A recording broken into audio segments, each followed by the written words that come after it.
Hello students, I will solve question number 5 class 8th maths exercise 1.2। तो question number 5 क्या है? Find 5 rational numbers between. जो ये मैं फर्स्ट पॉइंट नोट किया है 2/3 एंड 4/5, इन दोनों के बीच में 5 रैशनल नंबर फाइंड करने। क्या करने? 5 रैशनल नंबर फाइंड करने। तो मैं क्या करूँगा बेटा, इस क्वेश्चन को ना मैं ऐसे लिख लेता हूँ। चलिए तो फर्स्ट नंबर इधर लिख देते हैं। अब मैं थोड़ा दूर दूर लिख देता हूँ। ये ना 2/3 को इधर लिख लो एंड नेक्स्ट हमारा क्या है 4/5। 4/5 को मैं यहाँ लिख लेता हूँ। सबसे इजी मेथड है समझाने का आपका। बेटा हमें क्या देखना है कि दोनों के डिनोमिनेटर सेम हो जाने चाहिए। सबसे इजी मेथड से समझाऊंगा, बहुत ही इजी कॉन्सेप्ट होगा। बट क्या है कि जो भी हमारे पास रैशनल नंबर है हमें क्या करना पड़ेगा कि उनके डिनोमिनेटर सेम होने चाहिए। अगर नहीं है तो हमें पहले सेम करने पड़ेंगे। सेम समझ रहे हो ना?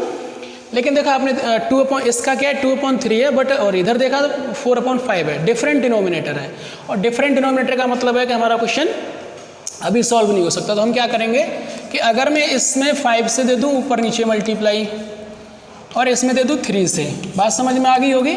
इसके डिनोमिनेटर से इन दोनों में मल्टीप्लाई कर दे, इसके डिनोमिनेटर से इन दोनों में।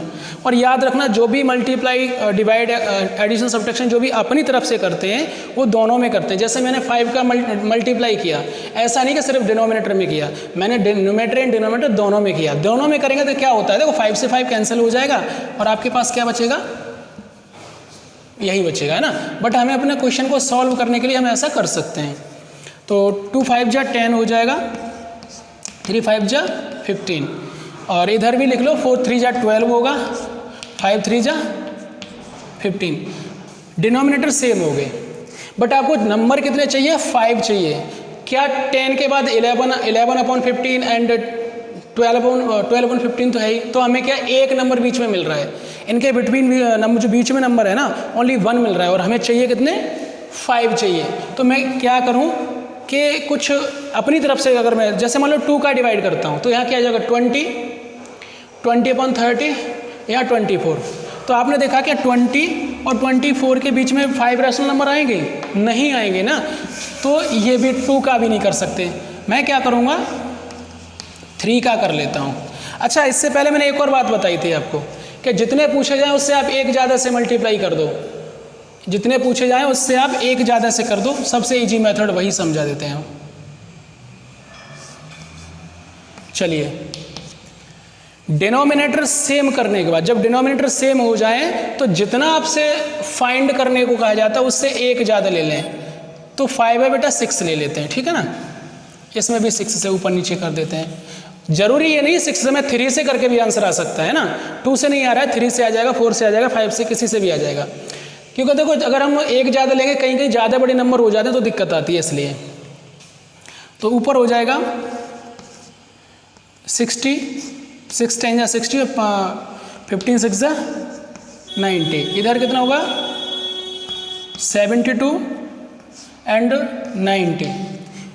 इनके बीच के नंबर अब हम लिख लेते हैं। तो यहाँ कितना होगा 61। थोड़ा सा मैं इधर लिख देता हूँ इसको। इसका आंसर है 60/90, ठीक है ना। तो 61/90, 62/90, 63/90, 64/90, 65/90। आपको कितने चाहिए? 1 2 3 4 5 ऐसे इसमें लिखते जाएंगे। अब आपको कोई से इसमें से, ऐसा नहीं कि जो ये मैं कह रहा हूँ वही लिखने हैं आपको। आप इन दोनों के बीच में जो भी नंबर आते हैं उनमें से आप कोई से 5 नंबर लिख देंगे, वही आंसर हो जाएगा। सो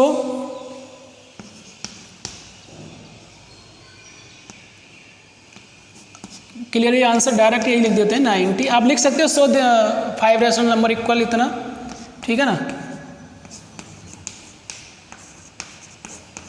90, 64/90 एंड 65/90। हमें तो ओनली 5 चाहिए इसलिए 5 मैंने लिख दिए। अब बेटा अगर आप ऐसा ना करते, आप यहाँ पे 6 या 3 का मल्टीप्लाई ऊपर नीचे कर दे, उधर भी कर दे, तब भी हमें आंसर मिल जाता, ठीक है ना। सेकंड पार्ट है -3/2। थोड़ा सा मैं इधर लिखता हूँ। सेकंड पार्ट हमारा है -3/2 एंड उधर से सॉल्व करना शुरू कर दूंगा फिर मैं 5/3। तो मैंने क्या कहा, सबसे पहले इन दोनों नंबरों को थोड़ा अलग अलग लिख लो। मैं इधर से लिखता हूँ, ठीक है ना, यहाँ लिख देते हैं 3 एंड 5/3 इधर लिख देते हैं। आपको 5 ही नंबर फाइंड करना है इसके बीच में भी। डिनोमिनेटर, सबसे पहला काम क्या है, डिनोमिनेटर सेम करना। तो क्या करूँगा मैं, इसमें 3 से ऊपर नीचे मल्टीप्लाई करूँगा और इसमें कितने से कर दूँगा, 2 से। बात समझ, सबसे इजी तरीका है कि इसके डिनोमिनेटर का इसमें कर दो, इसके डिनोमिनेटर का उस वाले में कर दो। तो 3 3 जा, इधर से लिखते हैं -9/6 हो जाएगा और इसका आंसर 5 2 जा 10/6 होगा। अब आपको 5 चाहिए, चाहे तो इधर से लिख दो चाहे तो, अब तो इसमें तो काफ़ी नंबर है, 5 से ज़्यादा आएंगे क्योंकि -9 से लेके तो -1 तक जाना पड़ेगा, फिर 0, फिर 1 2 3 4 5 10, इस तरह काफ़ी नंबर आएंगे। लगभग इसमें आ जाएंगे 17 18 नंबर करीब आएंगे। तो हमें तो ओनली 5 चाहिए, तो मैं इधर से ही लिख लेता हूँ। तो -8/6, -7/6, -6/6, -5/6, -4/6, 1 2 3 4 5 एंड -3/6 डॉट डॉट डॉट, यहाँ 10/6 लिखा रहने देते हैं, ठीक है ना। मुझे कितने 5 चाहिए, तो मैं इसको छोड़ूंगा, मैंने ये तो बता रखा है ना आपको कि इन नंबरों को छोड़ देते हैं। सो 5 रैशनल नंबर्स इक्वल -8/6, -7/6, -6/6, -5/6, -4/6, 1 2 3 4 5। और बेटा इसमें जरूरी नहीं है कि आपको यही लिखना है, इनमें बीच में से कोई से लिख दो। डॉट डॉट लगा दिया मैंने, इसका मतलब और भी नंबर है इसके बीच में, ठीक है ना, तो आप कोई सा लिख सकते हो। चलिए अब इसका थर्ड पार्ट सॉल्व करते हैं। थर्ड है 1/4 एक नंबर है एंड दूसरा है 1/2। अब आप ये चेक करो कि मैं इनके डिनोमिनेटर कैसे सेम करूँ। तो देखो ये 1/4 है, अगर मैं इसमें ऊपर नीचे 2 से मल्टीप्लाई कर दूँ तो आपने क्या देखा, 1/4 और इधर भी 2 बन जा 2 और नीचे 2 2 जा 4, दोनों के डिनोमिनेटर सेम आ गए।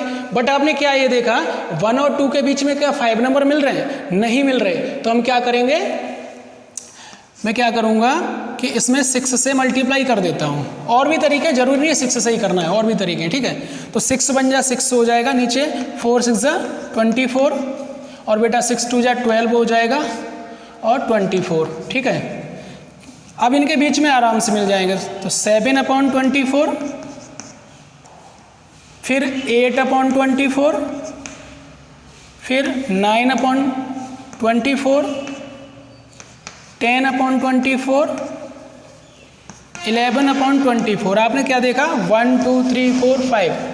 तो 5 रैशनल नंबर इक्वल कितने हो गए, 7/24, 8/24, 9/24, 10/24 एंड 11/24, ठीक है ना। और याद रखना जरूरी नहीं है कि आंसर शीट से मैच करे, मैं पहले ही बता चुका हूँ ना, इन्फिनिट रैशनल नंबर होते हैं, ठीक है ना। बस आपका मेथड सही होना चाहिए। अगर आपने डिनोमिनेटर सेम कर लिए दोनों नंबरों के, उसके बाद आप कोई दिक्कत नहीं है, ठीक है ना।